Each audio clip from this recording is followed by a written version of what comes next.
Good afternoon, everybody. I'm absolutely delighted to be here at the Business of Design Week in Hong Kong. It's actually a nice respite for me to come in here for a few moments and talk to you all about design. All I seem to talk about outside there is the financial crisis. So I can sit in here and pontificate with you about design, which is one of my great passions in life. I'm particularly enthusiastic to talk about design in the context of retail. My business is to create and then own on an ongoing basis retail space around the world. Design and more so planning has always been an important part of the retail world.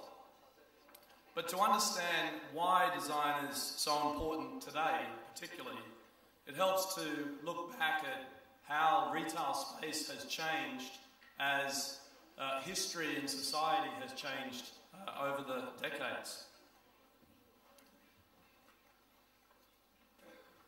The act of shopping has gone from being a necessary evil, often performed by servants, to being the #1 leisure activity of the 21st century. Retail venues were traditionally nothing more than a place where merchants and customers transacted. The tendency for people to come to retail destinations really stemmed from the ability for sellers to line up alongside each other, often with direct and indirect sellers in one place, to facilitate a comparison where a customer was able to compare one item against another. So over time, these marketplaces sort of haphazardly expanded, and the individual retailers within them expanded as well, leading to a dramatic increase in visitation and a dramatic increase in consumption. And consumption really is what retail is all about, and we live in a consuming age. The venues then had to respond. And they responded by getting bigger and by becoming more sophisticated. And for the first time, they became purpose-built destinations, designed for interaction. Today, the shopping centre is the world's dominant built environment for social exchange. It's interesting in that context when you think about the world's great architectural icons. And I doubt anyone here would think about a shopping centre. You know, we think about skyscrapers, office buildings, bridges, or hotels perhaps, but not the lowly shopping centre. And it's further ironic in the sense that shopping centres in a real estate investment context are actually the most valuable pieces of real estate in the world. When considering design, we could imagine that it springs from nowhere, the product of inspiration or a muse, that designers exist in the realm of creativity that others do not. While this may be true in some very, very rare cases, I think it's more legitimate to consider design as a tool of business, meeting the needs of business. For example, while hundreds of chairs may be designed, the ones that are eventually manufactured are the ones that resonate with business minds. Those business minds acting as a proxy for the ultimate user. The same can be said for cars, electronic products, almost every subject of a design initiative. When I think of something like the ubiquitous BlackBerry, which is the curse of the modern age for people like me, I wonder whether its origins actually stem back to some spark that existed in a designer's head to come up with this fabulous device. Or rather, was it the result of some very conscious business strategy that was based on observing a need in society? The reality is, good design invariably finds its way into marriage with business, and vice versa. The best products are those which are born from a collaboration of creative design and thoughtful business minds. Nothing in the world is truly new. nothing is really original. So good design often involves a process of adapting or incrementally improving a product's aptitude. And occasionally, as is the case with these two wonderful things up here, making a great leap forward.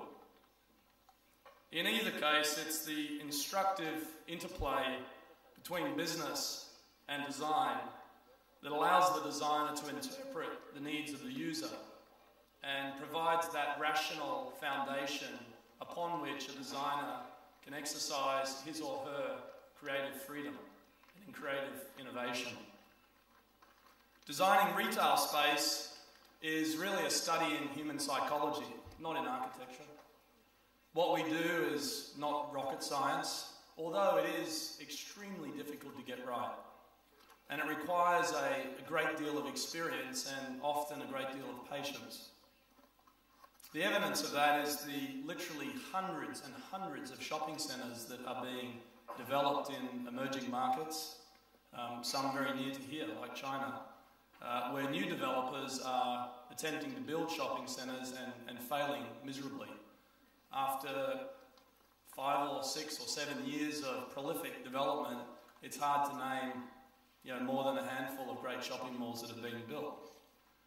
The common error that is made by the developers when they're building these shopping centres is to think of them merely as some lines on an architectural plan. When we get bogged down on looking at the plan and existing in the realm of architecture, or when we look at the building as rental space that we need to maximise at all costs to make more money.